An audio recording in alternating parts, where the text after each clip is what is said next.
Welcome back, students. Good morning. We were discussing Ishwaran the Storyteller, written by R.K. Lakshman. We were analyzing the chapter paragraph wise, and we were in between the Tusker story, where this elephant got mad and it started causing depredations in the small town, and it had entered a school building where children were playing. What happens next? Let's figure out. So the story further goes. All the students ran back into their classrooms and closed the doors. The elephant made loud noise and roamed round in the school ground. It broke the goalpost in the football ground, tore the net that had been put up in the volleyball court, stepped on the water drum and broke it, and tore many plants as well.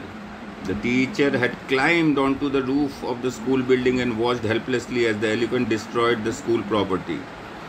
There was not even a single person to be seen around. All the streets of the town were empty, as all the people were scared of the mad elephant. Now, story is getting very interesting. Let's see further.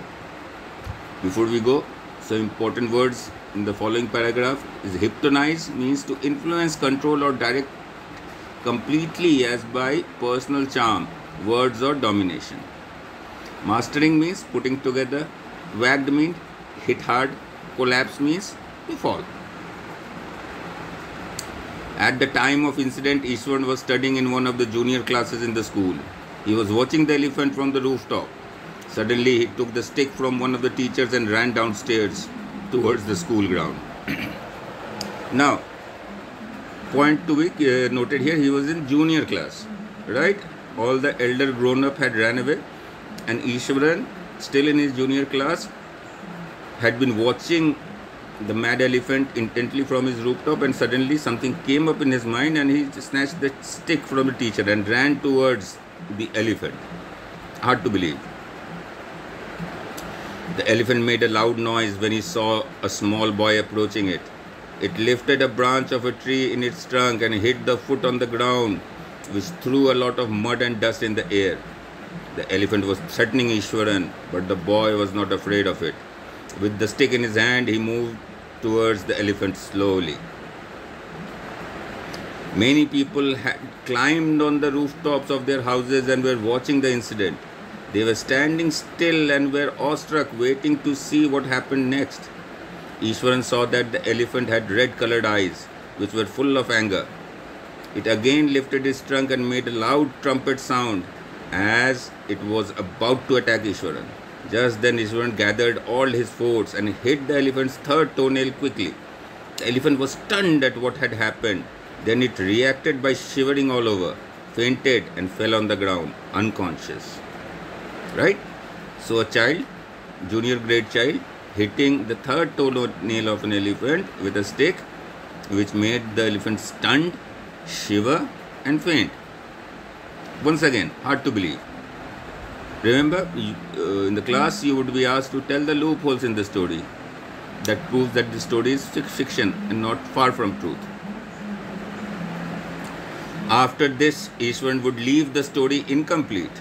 In a low voice, he would say that he would return after lighting the gas stove to warm the dinner as they were getting late for the meal. Mahendra would be curious to know what happened next and would feel disappointed that Ishwaran had left the story unfinished. Now this was his another trick, to create the suspense to another level. He wouldn't complete the story, just as he completed up to the elephant collapsed, and after that he wouldn't finish the story and start getting busy with some other work. On returning, he would not continue with the story as he wanted to arouse curiosity in Mahendra. Mahendra, who would be eager to know the ending, would ask Ishwaran to conclude the story. Ishwaran would just say casually that a veterinary doctor was called to bring the elephant back to consciousness, and after 2 days, the Mahout would take the elephant back to the jungle. As simple as that. Nothing happened. No big deal. Ishwaran said that he performed a Japanese martial art. He said it was either karate or jiu-jitsu.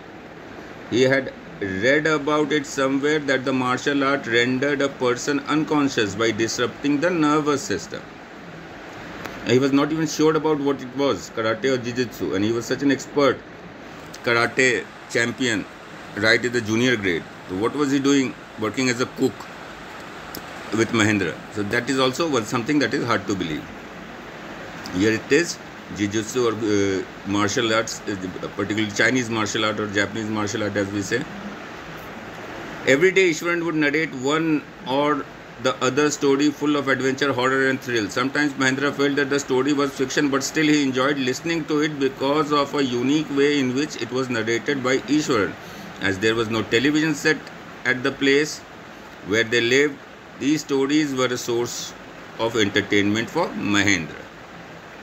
So I will keep it at this.